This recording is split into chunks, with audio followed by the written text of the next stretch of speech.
We shall endeavor to amplify the traditional language of what is commonly termed esotericism, with the goal of capturing its keys and translating them into a language that imparts more information to our brains. Let us remember that our conversation is circular.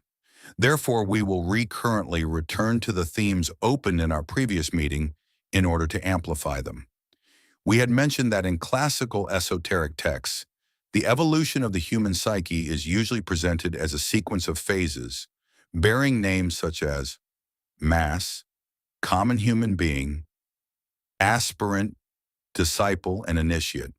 This is a classical division that obviously presents one of the greatest difficulties we encounter when reading such texts. Certain words necessary at a specific stage inevitably generate misunderstandings in another. This is because in our current state of integration, we understand them in a separative manner, and they resonate within the unconscious with negative meanings. One of the central issues in our investigation of the psychic process is realizing that where we initially believed there was separation, we later discover no such thing existed, only distinction or differentiation. In the initial psychic stages, the human being does not need to establish sharp separations. As the psychological process matures, we understand that everything which previously appeared to us as separate is part of the differentiations of a singular unity, thus erasing all sense of separativity within us. From this perspective, any explanation containing hierarchical levels must be understood as the description of successive phases of psychological integration belonging to a continuum that is, in reality, indivisible. It is vital to perceive this difference. At one level, we understand these distinctions rigidly, establishing sharp separations between supposedly superior and inferior beings. This is an interpretation that occurs almost inevitably when reading these words. It is part of our psychic maturation to realize that certain levels of language are designed to establish excessively sharp separations.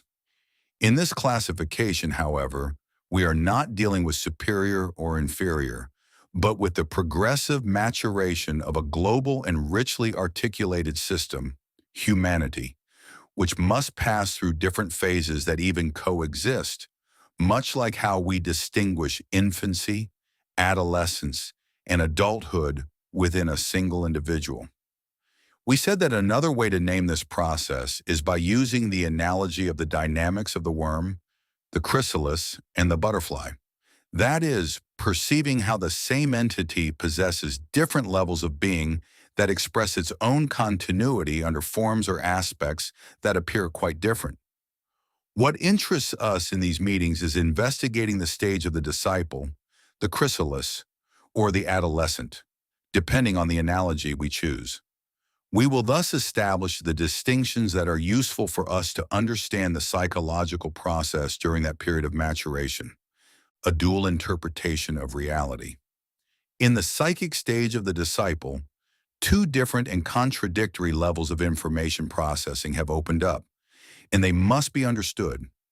At the level of habitual consciousness, moral conscience predominates, an internal character that questions our actions based on the mechanical internalization of social criteria of conduct.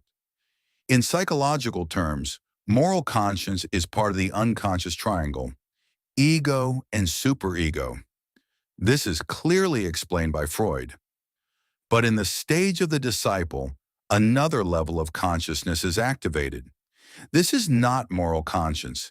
It is not part of the superego or the ideal ego that dialogues, censures, questions, and grows angry with the ego trapped by instinctive pulses, the id in psychoanalytic terminology. Question: it is something new. Carutti: it is a new process. However, this process overlaps and merges with the previous one. In the early phases of discipleship, the new state that is opened is interpreted by mechanisms tied to the superego or the ideal ego. Therefore, it is translated as a higher self in moral terms, not vibrational ones. This is the translation of an old psychological strategy onto a completely different stage. It is an inevitable transfer because the superego and the ideal ego are still active in this psychic system, causing the perception of a new internal orientation to be interpreted according to the criteria of authority. Furthermore, the entire weight of the language belonging to the aspirant level and the millennia of religious moral baggage accumulated in the disciple leads them to interpret it in those terms. All of us here, in one way or another, know Freud. Before Freud, it was not easy to make this distinction. Hence, using the term higher self is a logical bridge that is very difficult to re-signify in a traditional esoteric writing, because the concept of the superego as a comprehensible psychic process was not available to the reader. We are going to inquire into this dynamic and its phases, starting from the moment this dual interpretation begins. That is, from the confusion of levels and the contamination by the ideal ego and slash or superego, to the progressive capacity to move according to perceptions coming from a deeper level. The conscious level, the ego registers that there is another level in activity. It is no longer a belief, as it was in the previous phase of the aspirant. Rather, it begins to faintly register the presence of a rudder in its existence that changes the direction of life beyond its will. Until that point, the aspirant had been changing direction, but through obedience to external influences expressed as a moral conscience with a supergoic base. Here the direction begins to change, but now the rudder is internal and non-conscious. Of course, in this first evidence of an internal presence, all the constructions of the previous stage will be projected. It will be translated in incorrect terms, oscillating between the internal and the external. As these contacts become more frequent, the new level manifests not only in dreams or intuitions, but in a much more complex way, creating situations, synchronicities, encounters with other people, and so on. Higher self, soul, solar angel, inner Christ. These are different names for this faint presentiment of the active presence of another level of intelligence and sensitivity. These words are organized based on the memory generated by religions regarding transcendent beings, external entities, that eventually come to be experienced as internal. As these contacts or perceptions become more frequent, the changes in existential direction become more stable, and the conscious level begins to respond better to this deeper level. Just as Freudian psychology accounts for the first stages of the psychic process, Jungian psychology accounts for the first stages of discipleship. The concept of the self is related to this: self, higher self, soul, solar angel. These are different words that, within a certain context, account for the same reality: the active presence of another level of processing reality within the psyche. I say interpretation, not as something conceptual or intellectual, but in the sense that a much deeper sensitivity acts within us. It transmits a certain type of information to the conscious level that makes it possible to perceive and act in a different way. Question: it begins to permeate the matter. Carutti: it permeates, and this causes consciousness to try to understand and interpret the nature of that level more and more adequately. Question: this reminds me of the shift from the mutable cross to the fixed cross. Carutti: I am putting it in another way, but that is it, the very same process. This translation maintains the Carutti style, a synthesis of rigorous physics, systemic anthropology, and deep archetypal psychology, formatted for an engaging audiobook experience. Up to and including the stage of the aspirant, we witness the progressive organization of the etheric, astral, and mental levels. These levels struggle against one another in a more or less unbalanced arrangement, striving to integrate themselves as a personality: etheric, astral, mental, personality. The stage of the disciple coincides with what we have called the beginning of the path of return. Here, activity begins at a much deeper level, a level that knows the emptiness of previous experiences and anxieties. The thirst for experience, so characteristic of earlier stages, is now understood by this other level, which can finally manifest without destabilizing the psyche excessively. We must not view this as a reflective wisdom born from the maturity of the personality. Rather, it is contact with a level that precedes concrete experiences and the mental constructs of that personality. It is a level that knows from the beginning what the personality's wisdom only understands at the very end. This level dwells spontaneously in a world of existential patterns, where the relationship of cause and effect, as the logic of experience, has been transcended. Impulse and consequence, cause and effect, begin to be indistinguishable on this plane. From one perspective, this new center expresses a profound wisdom regarding the complete history of humanity, the entire wheel of human experience. However, initially, the consciousness will not experience it this way. Instead, it will be translated in terms of an entity that is more or less supernatural or more or less internal. This happens because the brain's dynamics are still fixed in the belief that they belong to a person. We could say the brain's dynamics believe they are Eugenio's brain, when in truth it is not that Eugenio has a brain, but rather that this brain generated and continues to generate all the sensations, records, and nervous reactions that give entity to Eugenio as a social person. The brain generated this internal sensation by accumulating all the characteristic childhood memories, behaviors, and so on, so that every time the name Eugenio is spoken, that neural structure reacts and activates all its recognizable behaviors. And thus Eugenio, that set of neural patterns, believes he exists as an entity beyond matter and thought. Furthermore, he believes the brain is his. Question: this would be an automatic response. Carutti: it is the interpretation currently active in all of us. Within it, that neural pattern defines the deeper levels of vibration, those with greater sensitivity and energy flow, as a super Eugenio, or the true Eugenio.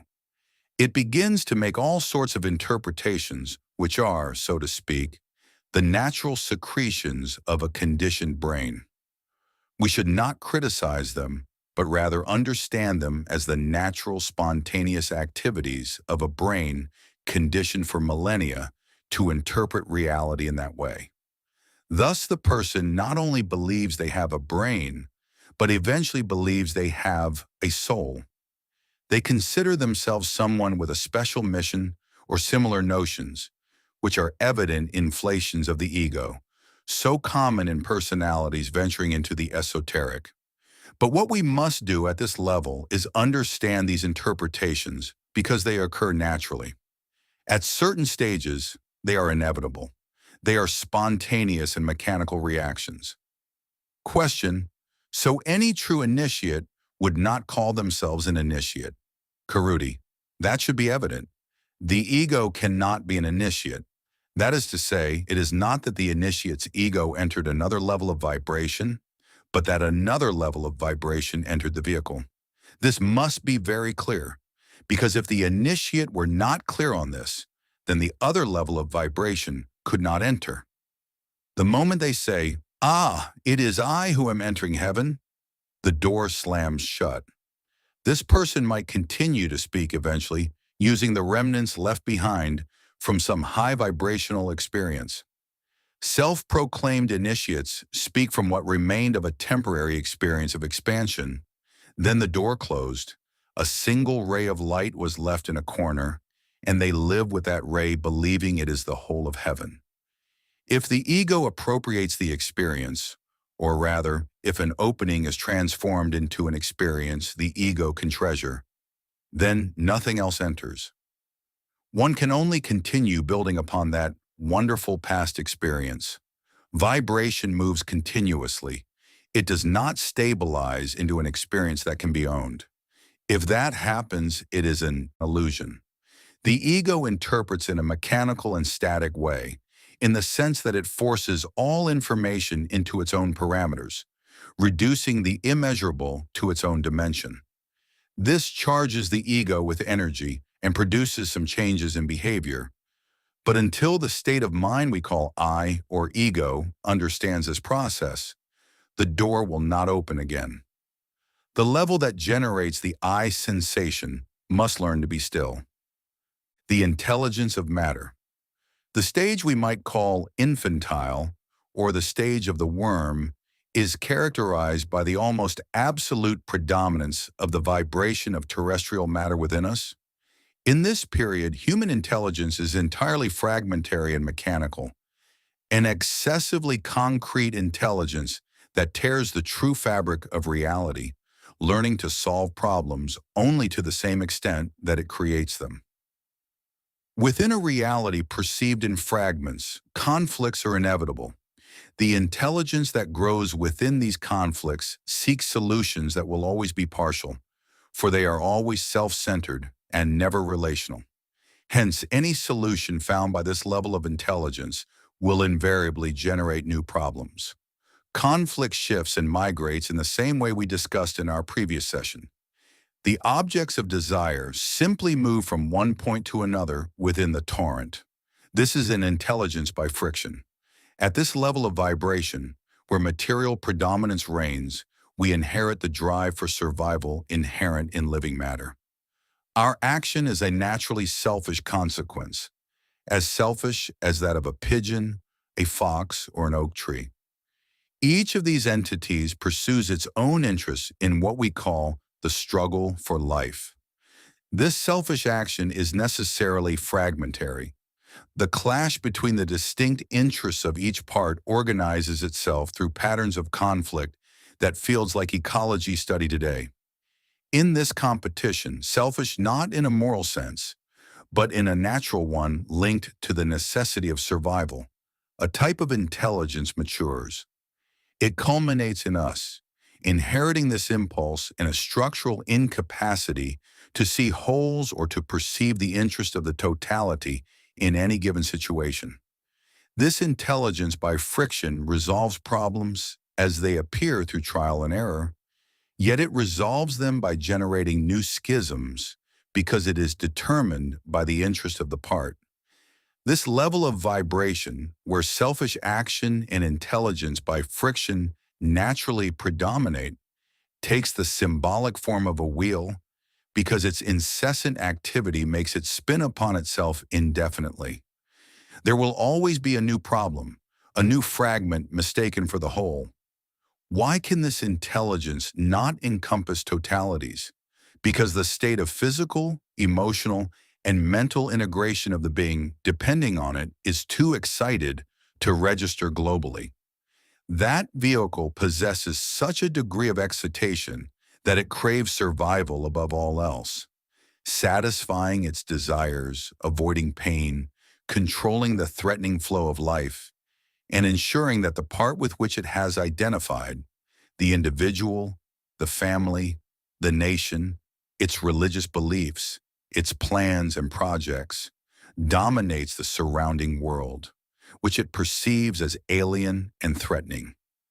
In our investigation, it is fundamental to learn to observe the excitation of matter at its various levels: physical excitation, emotional excitation, and also the excitation inherent in thought. Our habitual thinking is the consequence of high cerebral excitation. The brain's inability to calm its incessant need to think reflects a definite evolutionary stage.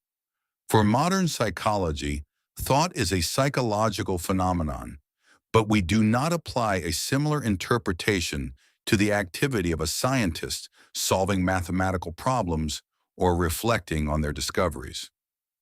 At our current evolutionary stage, we are identified with the activity of thought. Therefore, we cannot perceive it as the product of a specific psychic structure destined to be transcended.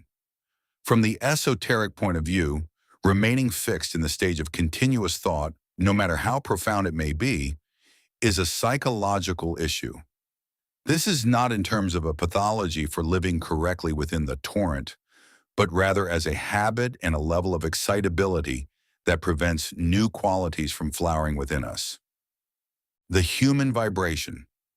From this perspective, we can consider that the human being lives immersed in vibratory currents of different planes, yet we do not realize it because we are fully identified with only a few of them. We are identified with the vibrations we generate ourselves, which create an envelope, an apparent world within which we move.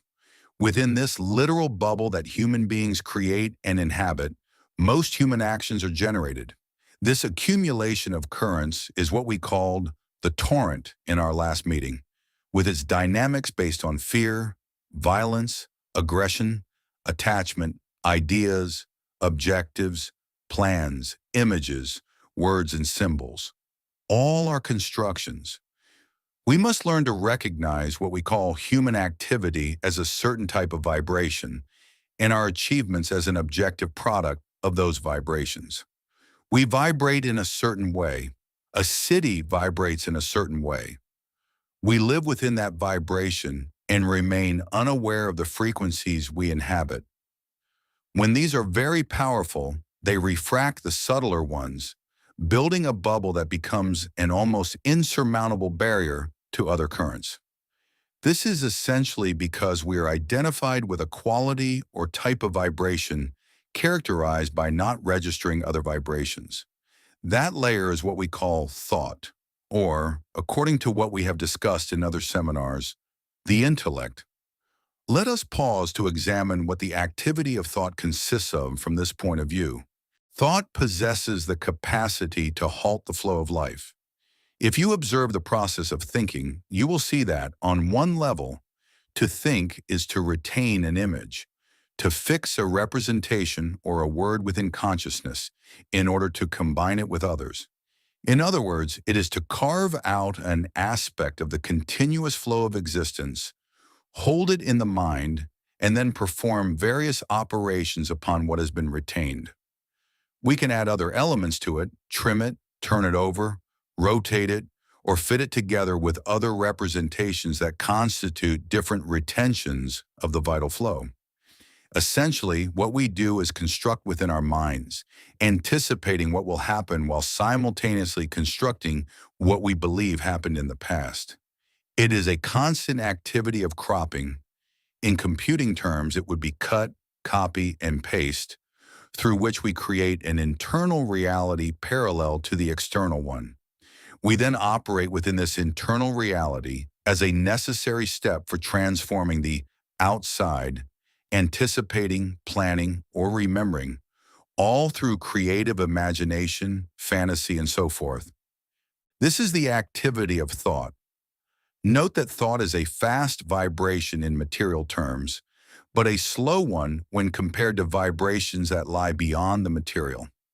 It is slow precisely because it has the capacity to arrest a process, to fix it, and to crop it.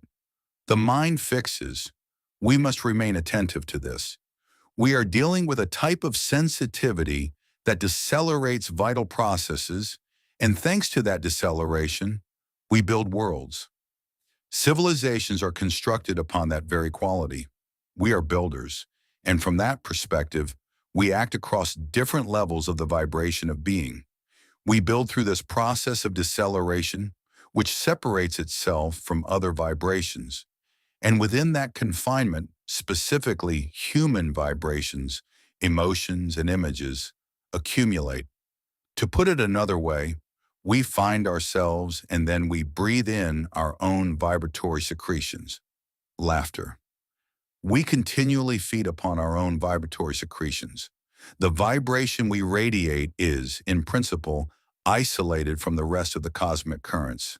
It lacks any freshness because it blocks the entry of new vibrations. If a higher vibration were to enter the bubble, which would allow for new processes and increase the flow of energy within us, we would immediately give it a form.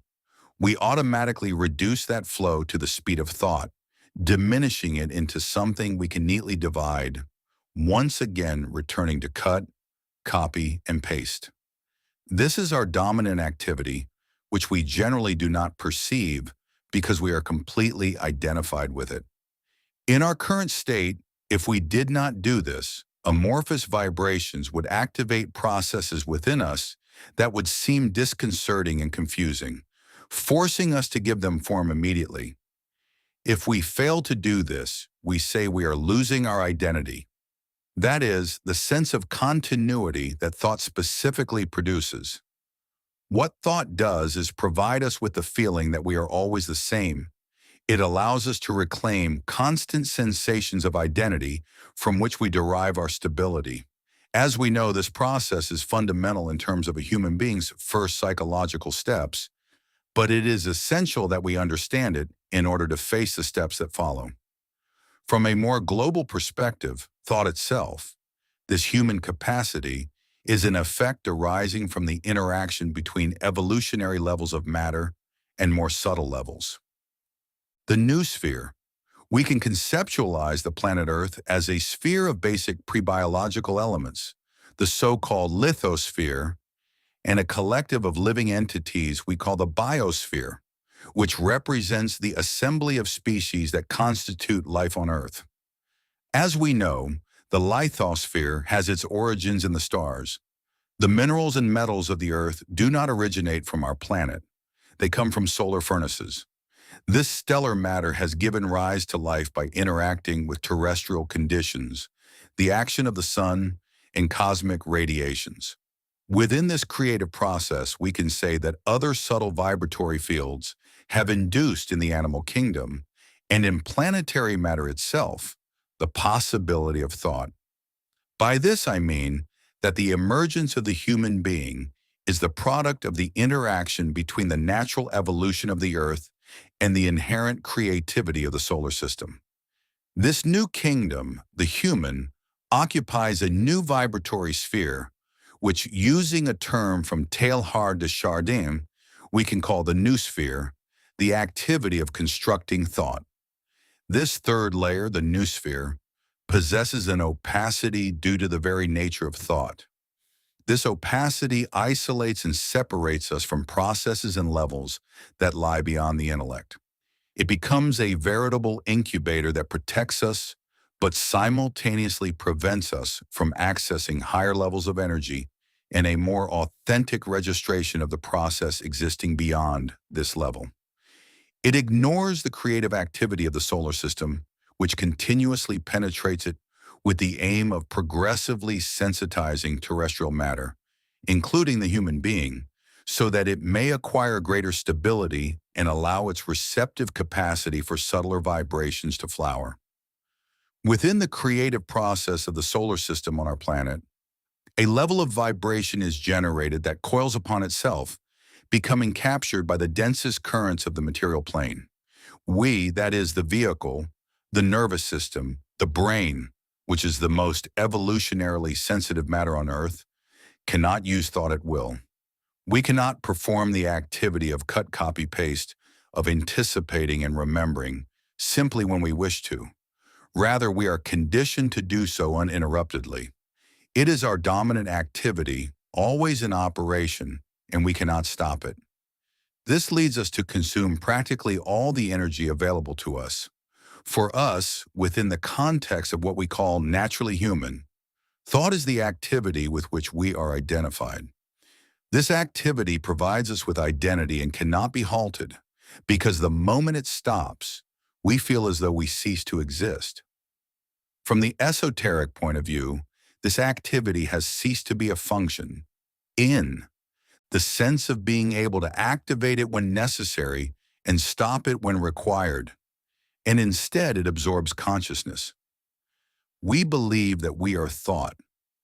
Because it is hooked into basic vital pulses, thought is bound to fear and the craving for survival. From this perspective, there is a direct continuity between fear, the desire for survival, and the activity of thought, between vitality, the circulation of our libido, desire, and thinking. This entire complex is what we observed in the last seminar, referring to it as the torrent. We can thus see how terrestrial evolution is enveloped by this bubble that consumes energy and blocks the entry of other types of vibration. But in turn, within it, we have generated a cluster of smaller bubbles. Since the appearance of the first human beings, every clan, every tribe, civilization, nation, or religion is nothing more than a specific way of decoding and giving shape to the vibratory activity of the earth.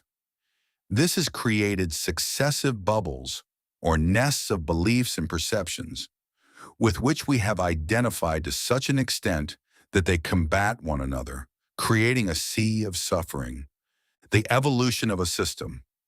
Now within the global process, symbolized by the wheel of incessant material vibratory activity, new evolutionary forms will emerge with the capacity to resonate magnetically with the solar vibration.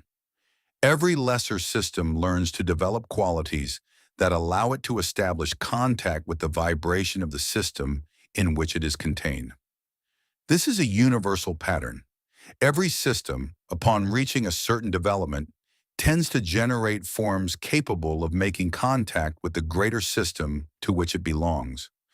It is important to learn to visualize systems within systems within systems, between which a vertical interaction occurs, like Chinese boxes or Russian dolls. Question: an ecosystem. Carutti. The concept of an ecosystem can be interpreted in a sense that is too horizontal, although logically it contains subsystems that generate emergent global levels. Thus, the forest emerges as a global system from the activity of trees, fungi, squirrels, and so on. From the point of view we are proposing, we emphasize the emergence of new systemic totalities within the previous totalities that include them. The evolution of every process, the very logic of deep systemic patterns, leads each subsystem to generate sensors capable of registering the vibration of the greater system that it previously did not perceive.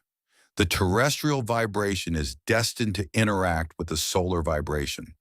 The terrestrial organisms capable of resonating with, attracting, and fixing the solar vibration on Earth are those humans whom, for lack of a better word, we call initiates.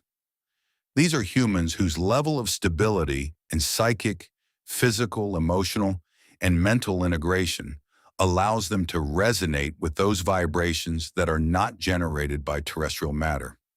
Just as the physical energy of the sun has always surrounded the earth, but the earth could not utilize it in its fullness until the plant kingdom emerged, these other levels of vibration are always present, but terrestrial life has not yet developed the sensors capable of registering, capturing, attracting, and finally fixing them so they can be absorbed by the whole. The initiate is precisely one who has developed these qualities at some level: the capacity to register non-terrestrial vibration, to capture it, attract it, and eventually fix it on Earth so that it may be utilized by all planetary life. These capacities define different stages of initiation. Developing the capacity to register non-terrestrial energy is not the same as having the capacity to fix it. To capture it, the system must possess enough stability to register it without distorting it or creating illusions about it, without the personality constructing distorted interpretations. Attracting it implies an even more complex stage, requiring the capacity to contain a massive flow of energy. This is only possible in an organism of very low reactivity or excitability, yet one that is simultaneously extremely sensitive. As we have seen, the terrestrial process includes the unfolding of matrices inherent to material restlessness, as well as the potential to absorb different vibrations that penetrate and incorporate into the process, altering the torrent. Initiated organisms alter terrestrial substance through their vibratory action.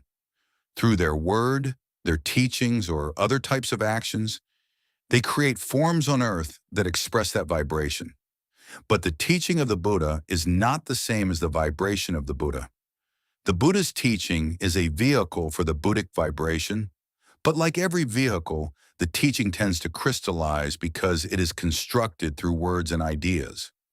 In the ideas we have taken from the Buddha, his vibration is present, But without the necessary psychic integration, reading his writings does not necessarily imply capturing his vibration.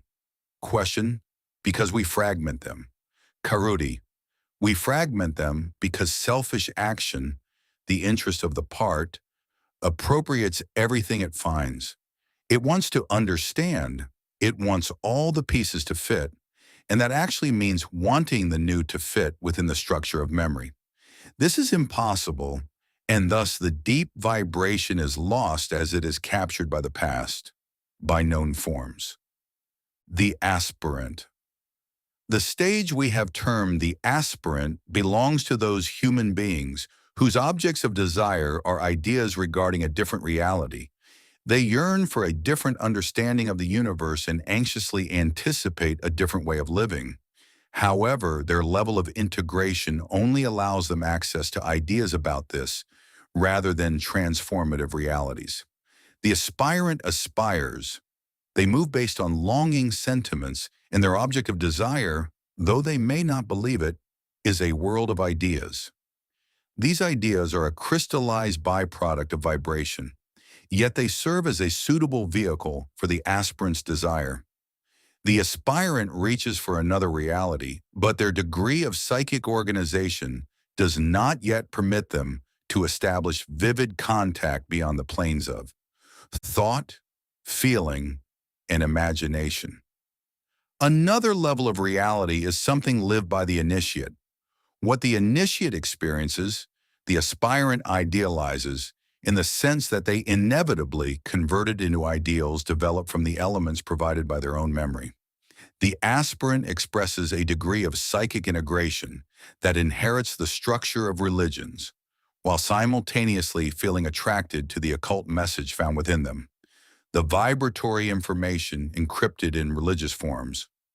Nevertheless, their psychic modality remains that of a religious devotee, even if they eventually become theosophical or esoteric. Frequently, the aspirant knows a vast amount about the other reality. They know infinite descriptions of it and are filled with ideas, but their psychic system does not yet know how to distinguish between ideas and reality. They believe that ideas and words are the reality. They believe that thinking about something is the same as living it, and they have not yet understood the extent to which the brain self-induces to believe it is experiencing that which in truth it is merely constructing. They believe that thinking spiritually or thinking esoterically is the same as actually perceiving a deeper reality. The disciple. The initiate lives in another dimension because their entire system, vehicle, emotions, and mind is organized to perceive differently. Now, what does the stage of the disciple represent? Or that set of transformations produced on the so-called path of discipleship? This symbolizes a dual psychic period in which the attained psychic maturation oscillates between ideas and multidimensional experiences. In the aspirant, there are no true experiences, only ideas. Occasionally, an idea generates an experience, but it is the type of experience generated by ideas, not by direct perception. The stage of the disciple expresses the coexistence of these two levels and the conflict between them. It is a transition, and for that reason, we use the analogy of the chrysalis. In the stage of the disciple, actual experiences of other dimensions begin to occur as a consequence of the flowering of new qualities within him or her. Yet at the same time, the previous levels of vibration remain very active, clashing with these new experiences. Question: without initiates, are there no disciples? Can there be self-generated disciples? Carutti: to say that a disciple is self-generated is paralogical, and the question stems from a linear framework. The relationship between the vibration of the solar system and the Earth generates organisms capable of new perceptions. One might even say that an initiate of the past possesses the same degree of psychic integration as a disciple of the present. This is because as the Earth allows more solar vibration to penetrate and sustain it, It generates individuals with a degree of integration that was perhaps unthinkable in earlier times. Symbolically, this is present in a phrase of Christ that usually baffles Christians. Truly, truly, I say to you, whoever believes in me will also do the works that I do, and greater works than these will he do. This is only intelligible to esoteric Christianity. For Orthodox Christian religion, this phrase remains a mystery. Question. It suggests that this is a process. Carutti. Exactly. It is not that a superior, unreachable entity descended to Earth. Rather, his presence is part of a global process with its own dynamics of maturation. The activity produced by the Christic vibration on Earth will, in its own time, generate humans with a greater degree of integration and potency than Jesus himself. Observe, perhaps, how the Christian identifications currently active within you might feel unsettled by this statement. Question. So it is not a volitional process, but an evolutionary one. Carutti. It is a vibratory one. It has nothing to do with the power of the will. We usually think of that phrase in terms of power. How can we achieve greater integration and potency than the Savior? In truth, it is the natural result of the preceding process. Once the vibration we call Christic entered the earth, the entire system was altered. We return to the same analogy. It was only after the plant kingdom emerged that another kingdom could appear, one that did not exist before because it required flows of energy that only the presence and activity of the plant kingdom could provide. Similarly, from the presence of Christic or Buddhic energy on Earth, new levels can emerge that were previously unmanifested. Levels that are perhaps unimaginable to us, but made possible by this very process. What is important here is that these new levels do not arise from a better or greater activity of the intelligence by friction that builds civilizations. Instead, they arise thanks to the creative coupling between terrestrial vibration and the vibration that goes beyond the Earth, the solar vibration. They are not products of terrestrial construction. They do not emerge from evolution as we scientifically conceive it. It is not a matter of continuing to solve problems with the same instrument until we know the totality of the cosmos. This is something else entirely. It is the product, if we may use that word, of the coupling of the learning process between the Earth and the Sun to synchronize their vibrations and generate new organic structures. Modern psychology. Let us now ask ourselves, how do we conceive of ourselves today in psychological terms within the framework of the science that has flourished over the last 80 years in the noosphere, constituting a new field of knowledge for us? Freud tells us that within each of the nests or bubbles we have created collectively over time, each of us is psychologically constituted through the interaction of three levels: the ego, the superego, and the id, the it. The Freudian gaze leads us to think of the human being as an entity that must process the constructions we generate socially and elaborate the pulses conditioned by our biology. The ego must learn to differentiate itself both from the structure of the superego and from the ed. But from the standpoint of esoteric psychology, the ego is also part of the social process just as much as the superego. It is a construction, a perceptual agreement on how to process information. It is an internal function of an order that, while obviously different from that of the superego, belongs to the same social or interactive dynamic. The ego is a necessary construction to differentiate ourselves from the most visible collective interactions and from the most hidden libidinal pulses. In a subsequent step, modern psychology expresses itself through Jung. What is the most important difference regarding Freudian psychology? Question. The concept of the collective unconscious. Carutti. Precisely.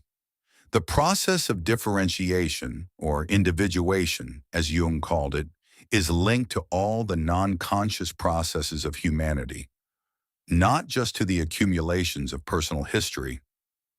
The imprints of human experience must be traversed, much like the personal ones in Freud.